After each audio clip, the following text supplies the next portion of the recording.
అందరికీ నమస్కారం. మైథాలజీ మాయాజాలానికి స్వాగతం.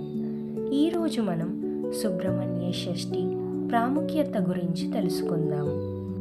సంప్రదాయమైన పండుగలలో సుబ్రహ్మణ్య షష్ఠి ప్రత్యేకమైనది. ఎందుకో తెలుసా? ఇది కేవలం పూజల కోసమే కాదు, మన జీవితంలోని బలాన్ని, ధైర్యాన్ని గుర్తు చేసే రోజు. ఈ పర్వదినానికి సంబంధించిన కథ వినగానే మీరు ఆశ్చర్యపోతారు. ఈ కథలో ధర్మంపై అహంకారం ఎలా ఓడిపోతుందో తెలుసుకోవడం మనకు చాలా ప్రేరణగా ఉంటుంది. మరి సుబ్రహ్మణ్య షష్ఠి ప్రాముఖ్యత ఏమిటి? ఎందుకు ఈ రోజున సుబ్రహ్మణ్య స్వామిని పూజిస్తారు? తెలుసుకుందాం పదండి. ప్రాచీన కాలంలో తారకాసురుడు అనే రాక్షసుడు బ్రహ్మదేవుడిని పూజించి ఓ బలమైన వరం పొందాడు. ఆ వరం ఏమిటంటే, శివుడి కుమారుడి చేత తప్ప ఇతనిని ఎవరూ చంపలేరు.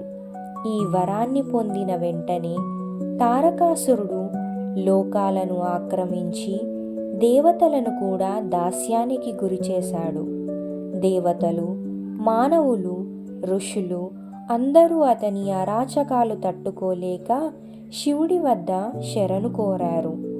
ఈ సమయంలో శివుడు, పార్వతి తపస్సులో ఉన్నారు. దేవతలందరూ శివుడిని ప్రార్థించారు, ధర్మాన్ని రక్షించమని కోరారు. దేవతల ప్రార్థనలతో శివుడు, పార్వతి తపస్సు ముగించుకొని శివుని తేజస్సు ద్వారా కార్తికేయుడు జన్మించాడు. కానీ ఈ తేజోమూర్తిని 6 దిక్కుల్లోనూ 6 తారలైన కృతికలు చూసి పెంచారు. అందుకే ఆయన షణ్ముఖుడుగా ప్రసిద్ధి చెందాడు. 6 ముఖాలతో ఉన్న ఈ దేవుడు 6 దిశల్లో ఉన్న భయాన్ని తొలగించాడు. కార్తికేయుడు పెరిగి శివుని వద్ద యుద్ధ విద్యలు నేర్చుకున్నాడు.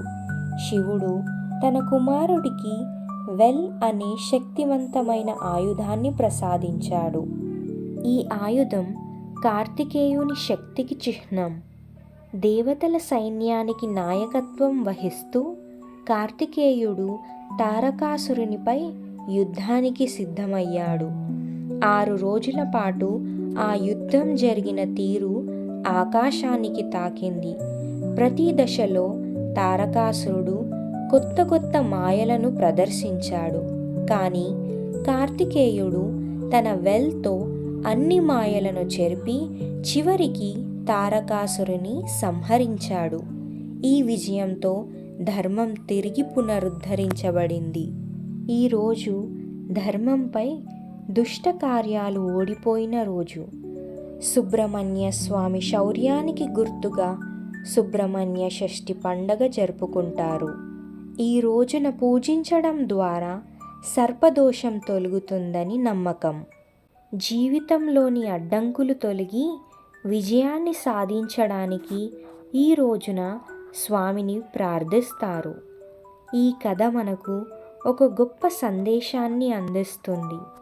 ధైర్యం, ధర్మం, విశ్వాసం ఉంటే ఎంతటి అడ్డంకినైనా దాటవచ్చు.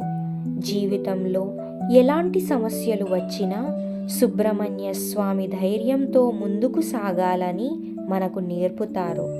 ఈ పర్వదినం మనలోని దుష్ట శక్తులను తొలగించి మంచి మార్గం చూపే రోజు. సుబ్రహ్మణ్య స్వామికి నమస్కారాలు చేస్తూ ఈ కథను అందరితో పంచుకోండి. Thank you for watching this video. Please do like, share and subscribe to mythology మాయాజాలం.